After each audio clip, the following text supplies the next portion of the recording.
मोहोळ तालुक्यामध्ये गेल्या 2-3 महिन्यापासून गोरगरीब शेतकऱ्यांच्या शेळ्या चोरण्याचं प्रमाण खूप वाढलेलं होतं.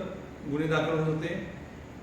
आम्ही तांत्रिक विश्लेषणाच्या आधारे आणि मिळालेल्या माहितीच्या आधारे आमचे सोलापूर ग्रामीणचे LCB-PI श्री संजय जगताप साहेब आणि त्यांच्या टीमनं 2-3 महिने अतिशय मेहनत घेऊन या मोहोळ, पंढरपूर तालुका आणि टेंभुर्णी या 3 तालुक्यामध्ये शेळ्या चोरणारे एक रॅकेट होतं.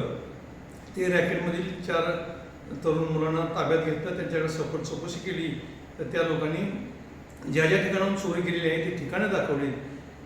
2 दिवसापूर्वी त्या 4ही आरोपींना LCBच्या टीमनं मोहोळ पोलीस स्टेशनच्या स्वाधीन केलं.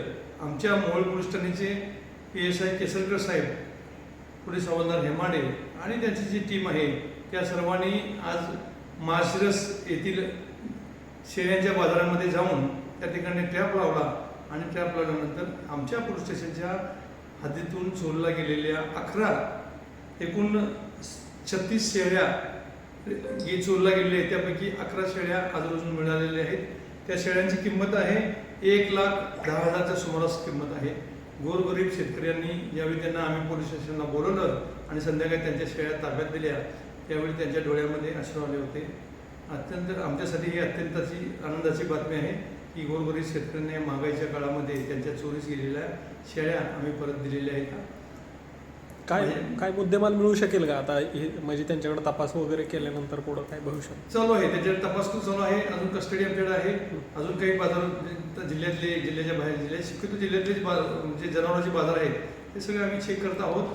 त्या ठिकाणी यांना घेऊन गेल्यानंतर यांनी ज्यांना शेळ्या विकल्या ते लोक त्या बाजारामध्ये शेळ्या विकण्यास आले की ते आम्हाला जर त्यांनी मदत केली तर ते होऊन जाते.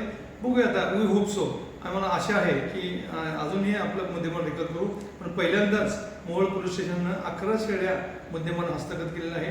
मी LCB सोलापूर ग्रामीणचे जगताप साहेब आणि त्यांची टीम आणि माझ्या पोलीस स्टेशनचे PSI केसरकर साहेब आणि त्यांची टीम या दोघांचं अभिनंदन करत आहे.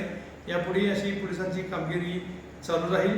गोरगरीब शेतकरी, मोलमजूर करणारा कामगार या सगळ्यांना आम्ही सपोर्ट करू. याबद्दल काही शंका नाही. जय हिंद. तुम्ही त्या ज्या शेळ्या आहेत त्या शेतकऱ्यांना परत केल्यात असं पण कळतंय. पण हे रॅकेट उघड केल्यानंतर शेतकऱ्यांच्या म्हणजे जे हसू आहे चेहऱ्यावरचं ते वेगळंच आहे सध्या. हो, शेतकऱ्यांना खूप आनंद झाला. त्यांना आता ते कोर्टाच्या मार्फतीने उद्या ऑर्डर करून आम्ही देईल त्यांना. पण तोपर्यंत आता आम्ही पोलिसांना शेळ्या ठेवू शकत नाही म्हणून आम्ही ते त्यांच्या तात्पुरत्या स्वाधीन केलेले आहेत आणि ते त्यांचंच होऊन मिळून जातलं, काही अडचण नाही. पण त्यांना खूप बरं वाटलं कारण काहींचे लहान मुलांचे दूध त्या शेळ्यावरती अवलंबून होतं. दुधाच्या शेळ्या होत्या आणि मग ते माझ्या मुलांना 2 दिवस एका शेतकऱ्याने सांगितलं की 2 दिवस आमच्या मुलांना दूधच मिळालं नाही. आज परत ती शेळी मी ताब्यात दिली आम्ही.